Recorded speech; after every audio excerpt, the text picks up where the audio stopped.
Hey babies, welcome back. So I'm just going to jump right into this video. So I'm going to go ahead and start off by showing you my dome wig cap. This is a canvas wig head. I'm saying cap, but it's a wig head. Got it from Amazon along with these T-pins. It also came with the wig stand and it is adjustable. It has a swivel, little mount of course, and literally it fits perfect into that little hole. I believe I have a size 21 to 22. If I'm not mistaken, I'll leave all the details down in the description box below. So the caps that I use a variety of caps, the mesh dome cap, a weaving cap, and then the stretch cap as well. So my favorite is actually the dome style. It does not have any adjustable bands. It does have the holes. It's very breathable, good for flip overs, frontals, closures, so on and so forth. The customized weaving cap is going to be good if you want to have a leave out around the entire perimeter of your head.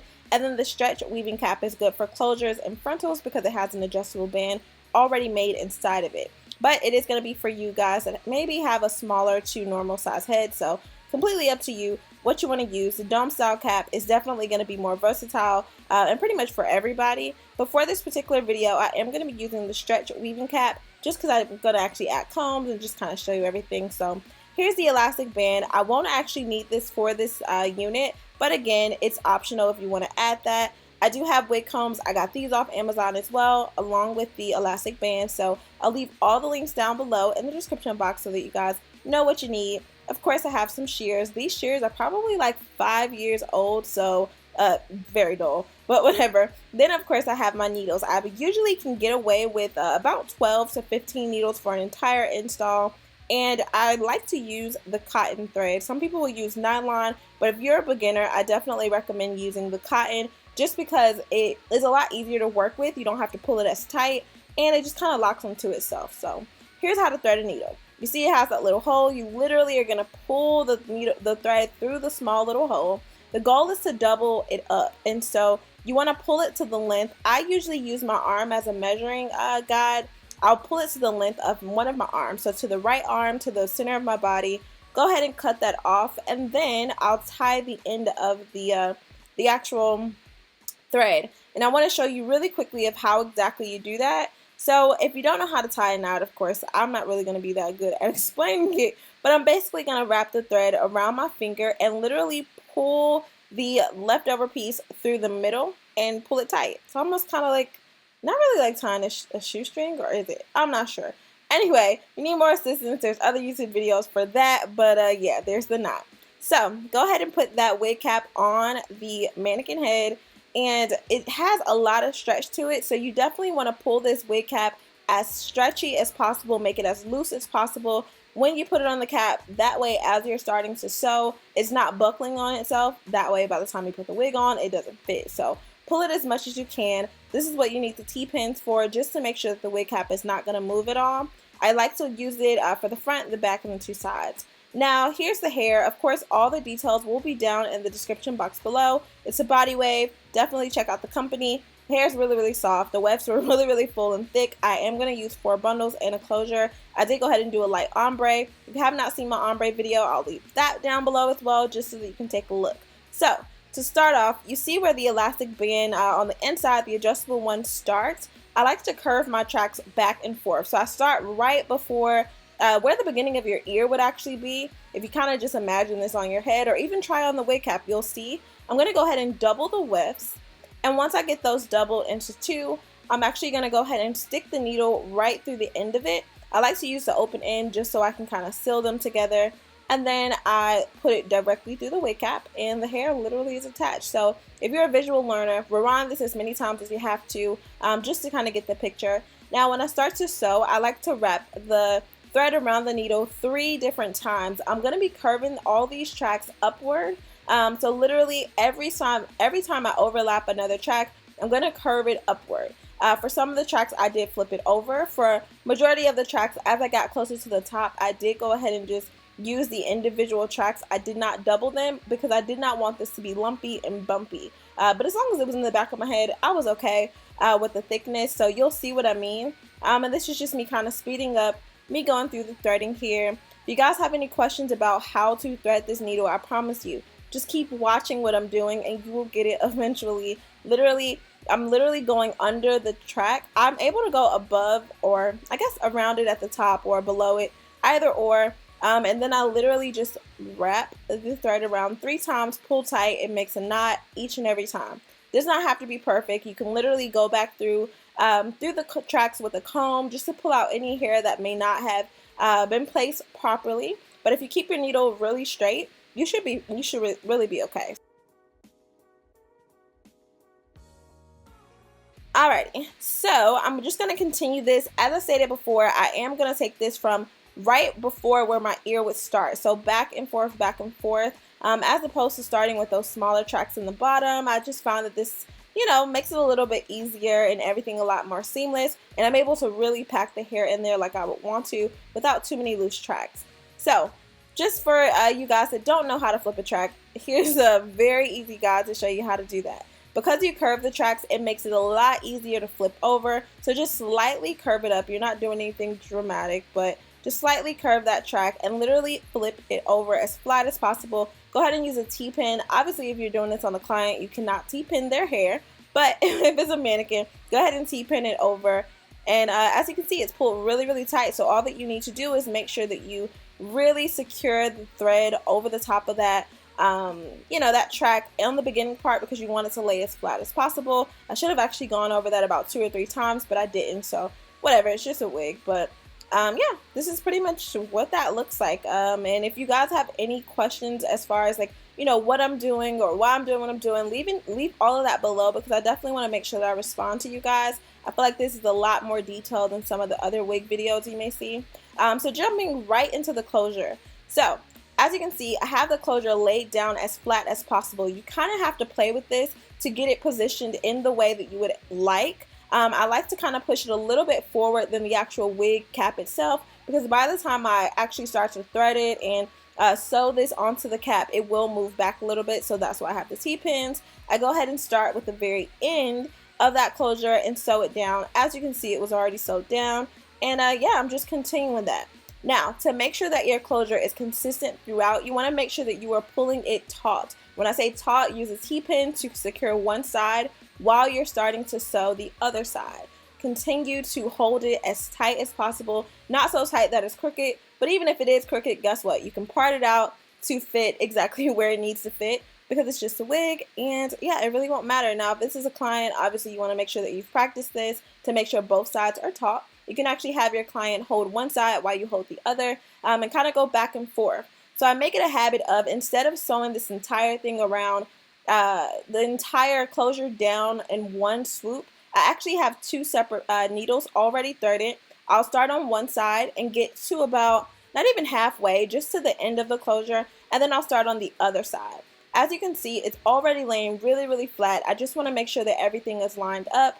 If it would have been less in the middle and more to the left side or to the right side, it really wouldn't have mattered, because again, I can part this wherever. It is a 4x4 closure, so I would have been okay had it been a little crooked. So don't be, you know, intimidated by that at all.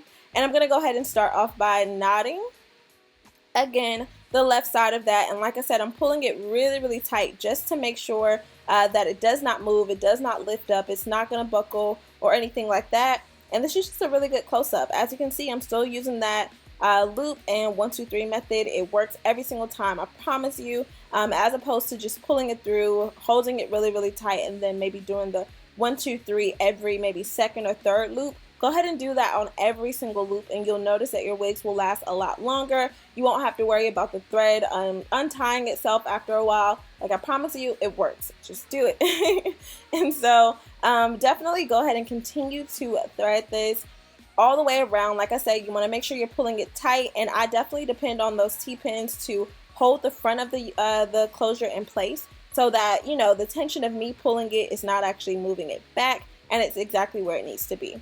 And as you can see, all I have to do is really just close this off and continue to sew that down. So it really became an easy job. It did not take very much effort at all. And yeah, I mean, I like to go ahead and make sure that I get my first 2 tracks on usually, then I'll go straight into the closure. I even do that with my frontals. A lot of the times with the frontals, I'll try to maybe put the closure on first and then start to sew the bundles, just so I know exactly where it is that I'm sewing. But whatever, this is a 4x4 closure wig tutorial, so yeah, let's just focus on that.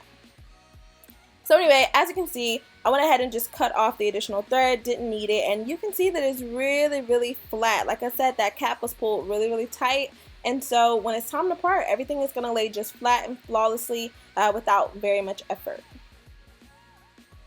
Alright, so as you can see, I'm going to go ahead and continue to curve the track upward. I'm just using the T-pin to hold this into place to make sure this is exactly where I wanted to place it. And I'm not going to be doubling the second weft here. I believe I did go ahead and just go back and forth, literally using the flip over method until I worked my way all the way up to the top, just to really get this sewn down evenly. And yeah, I mean, it gets pretty simple after you've done this for a while. And literally the method would be the same on the dome cap. You literally, I mean, even if you have to try the wig on and maybe have a little marker to let you know, maybe a little white eyeliner or something on the cap, and just literally show you where your ears start, so then you have an idea of, okay, I need to curve the tracks here all the way up until I get to the closure. Curve the tracks. Do not forget to do that, because otherwise they will peek through and it will not be cute. So yeah.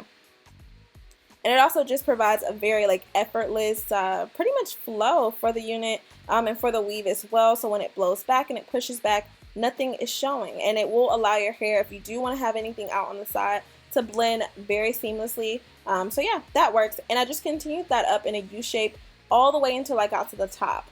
So what I'll end up noticing, or what you may end up noticing also, is once you get closer to the top of the unit, it may be that the tracks are a little bit closer to the closure because you were curving those up, and that's okay. So you want to make sure that you go ahead and fill in the back. I actually could have squeezed another bundle in here. I actually started to kind of separate the tracks a little bit further apart than necessary, but it was okay.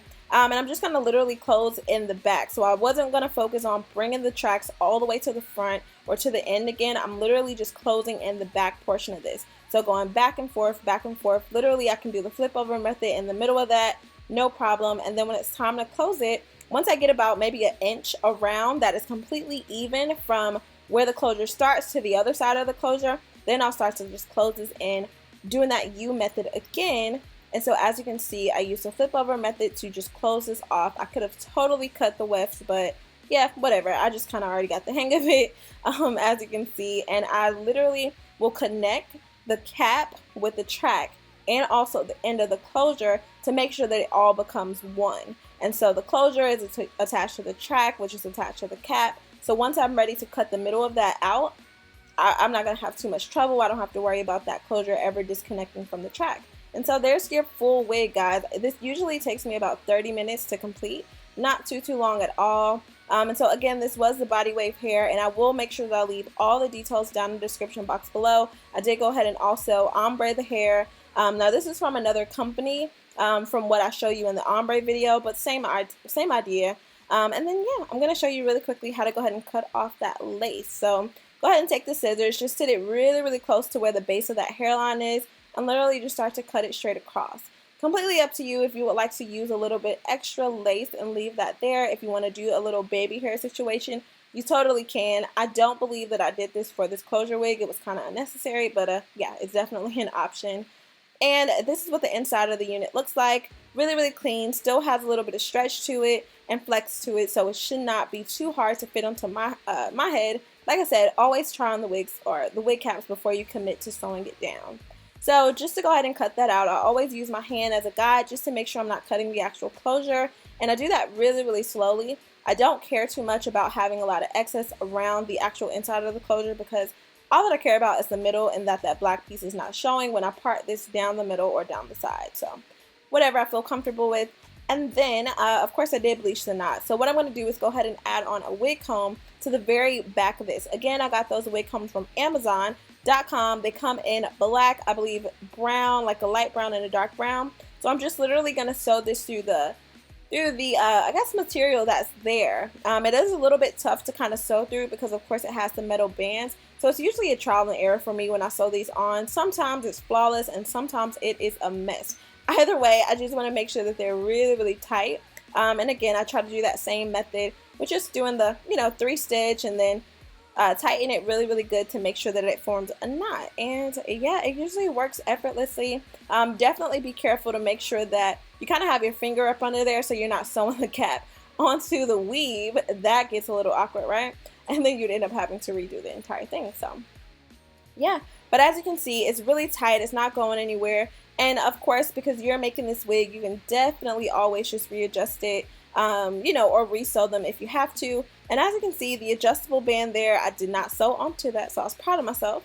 And yeah, that also will help it fit really, really tight. The combs is going to make sure that it's not sliding back. So with the dome cap, you do risk, you know, the cap sliding back because you don't have any combs. So I definitely suggest at least putting one or two.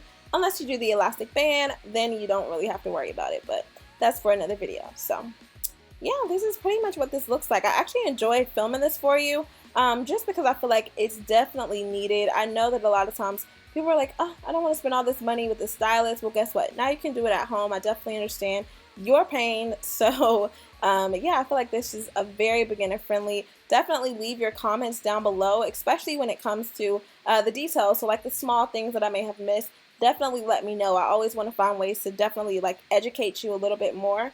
But yeah, this has definitely been fun. As you guys can see, everything is really, really tight, flawless. And I will be styling this up. The hair is very messy right now, but yeah, this is what the inside looks like. Really, really nice and neat, professional looking, and yeah, it'll pretty much last for a year or longer depending on how I keep up with it. But I love you guys so much. Stay pretty, and I will see you in my next video. Make sure that you subscribe. Bye, guys.